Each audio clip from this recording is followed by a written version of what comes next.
So good morning student. आज हम अपना स्टार्ट करेंगे reproductive health chapter number 4।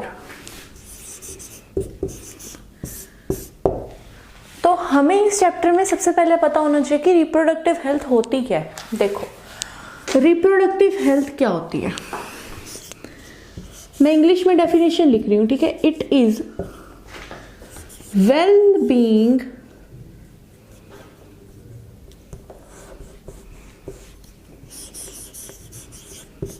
it is well-being in all aspects of reproduction, ठीक है। अब यहां पे वेलबींग को अंडरलाइन करो। अब that is physically, mentally and social behavior और इन तीनों वर्ड्स को अंडरलाइन करो। देखो मेन डेफिनेशन जो मैंने अंडरलाइन की है वही होती है, बाकी ये तो इंग्लिश बना के लिख रखी है मैंने। क्या है? Wellbeing in physically, mentally and social behaviour. इन सब में हम अच्छे होंगे तो ही हम रिप्रोडक्टिव हेल्थ में आएंगे, गुड रिप्रोडक्टिव हेल्थ में आएंगे, ठीक है।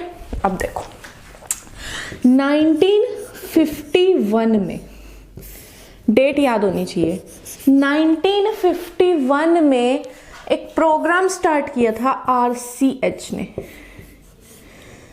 रिप्रोडक्शन, इसकी फुल फॉर्म लिख रही हूं, reproduction and child health care, reproduction and child health care ने। लिखो इतना।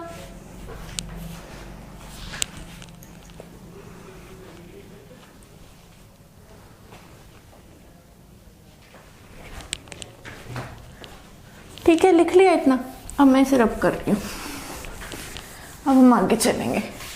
इस प्रोग्राम को स्टार्ट करने का क्या वो था, मतलब इनका क्या मोटिव था इस प्रोग्राम को स्टार्ट करने का, वो देखते हैं। इनके मोटिव्स ये थे कि सबको अवेयरनेस हो जाए रिप्रोडक्टिव हेल्थ के बारे में, सबको अवेयरनेस हो रिप्रोडक्टिव हेल्थ के बारे में। जैसे कि इन्होंने क्या किया, स्कूल्स एंड कॉलेजेस में क्या किया, स्कूल्स एंड कॉलेजेस में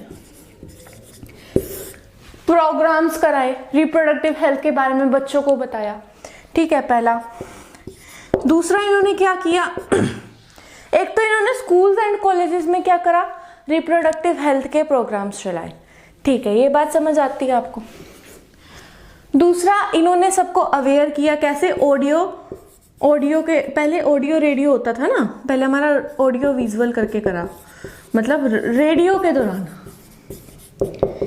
रेडियो में सबको बता के, किस चीज के बारे में बताया यहाँ पे रेडियो में, एड्स के बारे में, क्योंकि एड्स के बारे में भी बताना जरूरी था सबको, क्योंकि ये भी एक सेक्सुअल ट्रांसमिटेड डिसीज में भी आ जाती है ना।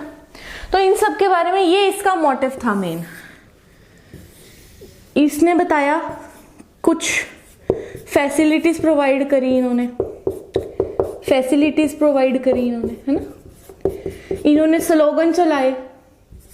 कैसे स्लोगन चलाए, वी टू आवर टू, कैसे स्लोगन चलाए, वी टू आवर टू, हम दो हमारे दो, ये वाला स्लोगन भी इन्होंने ही चलाया था, ठीक है। ये था कि लोगों को अवेयर हो जाए रिप्रोडक्टिव हेल्थ के बारे में, पॉपुलेशन कंट्रोल के बारे में, ठीक है। ये था, नोट करो इतना।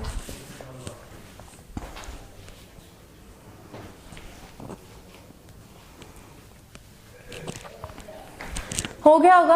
अब मैं इसको रब करके यहां लिख रही हूं। एक मैरिज एज गवर्नमेंट ने हमारी क्या की, अलो करी, उस टाइम पे क्या करी, मैरिज एज अलो करी। वो थी क्या, मैरिज एज कौन सी थी हमारी, 18 ईयर्स फॉर गर्ल्स, ठीक है, 21 years for boys उस टाइम में। और ये मैरिज एज आज के प्रेजेंट टाइम में कितनी हो गई है? 21 years for girls and 24 years for boys हो गई है ना। 21 years for girls, 24 years for boys। ये प्रेजेंट का सिनेरियो है, ये पहले का सिनेरियो है। इतना बातें तो आपको भी पता ही होंगी। अब हम एक टॉपिक पे चलेंगे जो है सैचुरी बैन। What is it? सैचुरी बैन। सैचुरी बैन क्या होता है? देखो, सैचुरी बैन क्या होता है, सबसे पहले तो हमें ये पता होना चाहिए। सैचुरी बैन एक ऐसा एक्ट है जिसमें हम पता लगा सकते हैं कि हमारे जो बेबी है वो बॉय है और अ गर्ल है। इसके एडवांटेजेस भी हैं, इसके डिसएडवांटेजेस भी हैं। सैचुरी बैन के अलावा इसको क्या कहते हैं? एमियोसेंटेसिस। एमियोसेंटेसिस से ही पता चल रहा है कि हमारे प्लेसेंटा मदर के उसके बेबी उसके अंदर प्लेसेंटा से जुड़ा होता है। तो प्लेसेंटा के अंदर एम्नियोटिक फ्लूइड प्रेजेंट होता है जिसके अंदर से क्रोमोसोम चेक होकर पता चलते हैं कि वो बॉय है या गर्ल है। अगर तो दोनों क्रोमोसोम आए बड़े बड़े तो वो क्या होगी? गर्ल। अगर दोनों क्रोमोसोम आए छोटे छोटे तो वो क्या होगी? बॉय। ठीक है, ऐसे हम पता लगाते थे। अब इसकी एडवांटेजेस एंड डिसएडवांटेजेस क्या है? देखो, सबसे पहले इसकी एडवांटेजेस कर लेते हैं। इसकी एडवांटेजेस ये हैं कि यहाँ पे क्रोमोसोमल का कोई भी डिसऑर्डर हम पकड़ सकते हैं। मतलब क्रोमोसोम का हमारे शरीर में कोई भी डिसऑर्डर हो तो उसको हम लगा सकते हैं, निकाल सकते हैं। और अब इसका डिसएडवांटेज क्या है? डिसएडवांटेज भी है क्या कि लोगों को जैसे जैसे उस टाइम में पता चलने लगा था कि उनके घर लड़की है तो वो उसे मरवाने लग गए थे पेट में ही। क्या करने लग गए थे? फीमेल फिटिसाइड करने लग गए थे। फीमेल फीटस को मार देते थे पेट में। ये इसका डिसएडवांटेज था, तो इसीलिए इसको क्या कर दिया? बैन कर दिया, सैचुरी बैन। ठीक है, नोट करो इतना।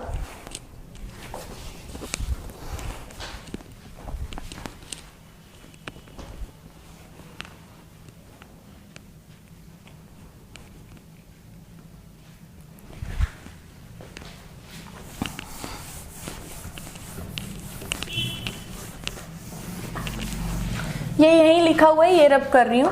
अब 2 मिनट जरा इधर आ जाओ। अब हम पढ़ेंगे पॉपुलेशन एक्सप्लॉयटेशन क्या होता है। पॉपुलेशन बहुत छोटा चैप्टर है ये। पॉपुलेशन एक्सप्लॉयटेशन सबको मतलब पता होना चाहिए, मैं बताती हूँ।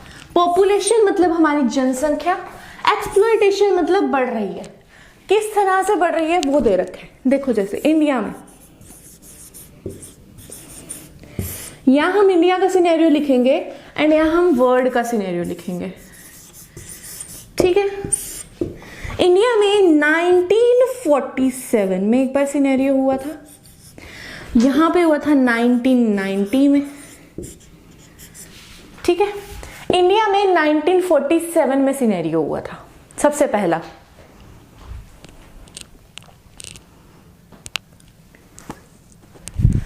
जिसमें जो पॉपुलेशन थी वो थी कितनी?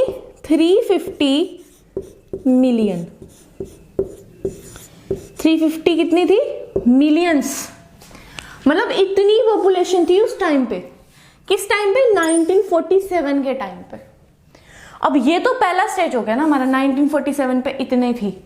अब दूसरा स्टेज पे आओ, इसमें भी, इसका मैं बताऊंगी आपको। ठीक है, अभी पहले एक टाइप का पूरा करते हैं हम। नोट करो इतना।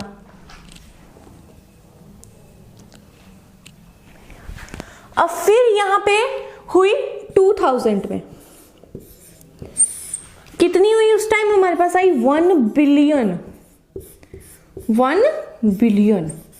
देखो कितना ज्यादा एक्सप्लॉइट हुआ। फिर हमारे पास आई 2011 में। 2011 में हमें की थी 1.2 बिलियन मिली, 1.2 बिलियन मिली। तो यहीं से पता चल रहा है कि कितनी ज्यादा मतलब एक्सप्लॉयटेशन हो रही है। अब बात करते हैं उसकी, पहले इतना नोट करो।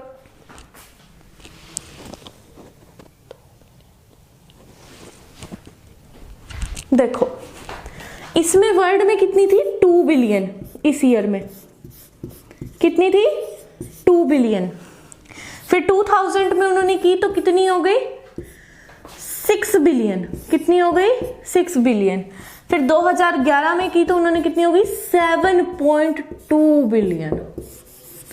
तो इस सिनेरियो से हमें क्या पता चलता है, ये लास्ट वाला सिनेरियो अगर पकड़ेंगे तो इस सिनेरियो से हमें ये पता चलता है कि वर्ल्ड में 6वां बंदा इंडिया का है।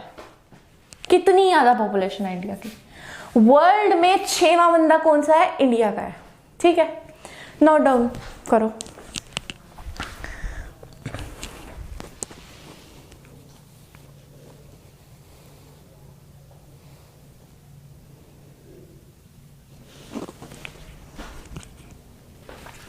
अब इतनी ज्यादा पॉपुलेशन बढ़ी तो इससे नुकसान भी तो होंगे ना। क्या नुकसान होंगे भाई, हमारे पास फूड की कमी हो जाएगी कि नहीं हो जाएगी, रहने की जगह की कमी हो जाएगी, हमारे पास फूड की कमी हो जाएगी, मतलब हमारे पास कमी हो जाएंगी। तो गवर्नमेंट ने क्या सोचा कि इसको ठीक करना है, इसको क्या करना है, ठीक करना है। तभी उन्होंने क्या स्लोगन चलाए, वी टू आवर टू। ठीक है, नोट करो इतना, फिर बताती हूं।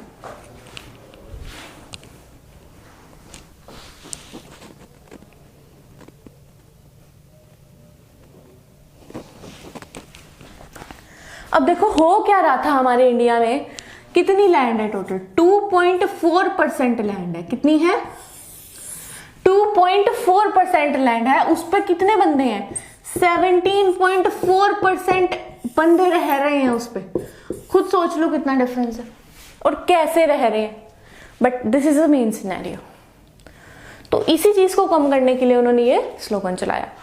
अब हम नेक्स्ट लेक्चर में अपने पढ़ेंगे आगे का टॉपिक। अभी इस लेक्चर में हमने यही चीजें कवर करनी थी। ठीक है, हमने कवर कर लिया 1951 में उन्होंने क्यों चलाया, फिर सेंचुरी बैन के बारे में पढ़ा, फिर पॉपुलेशन एक्सप्लॉयटेशन के बारे में पढ़ा। देन ये थोड़ी सी याद कर लेना। ठीक है, इन चीजों के बारे में पढ़ा। अब नेक्स्ट क्लास में हम अगला टॉपिक चलाएंगे अपना, तब तक के लिए इसे पढ़ लेना। ठीक है, ओके, टेक केयर, बाय।